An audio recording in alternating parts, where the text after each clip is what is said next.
पहिला यो भिडियो हेर्नुस् त्यसपछि कमेन्टको मजा लिनेछौं लेट्स गो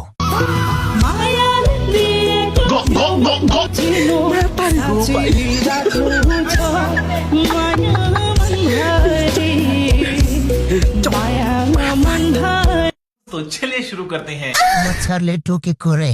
बहिनीले मलाई भनेको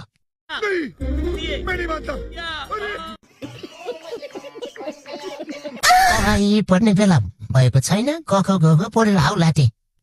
शाबाश बेटा बहुत बढ़िया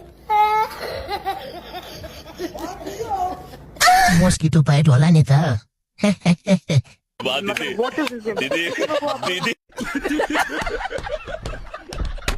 होमवर्क लेख भनेर मम्मीले हानेको हामीलाई थाहा छैन के होइन होला के हो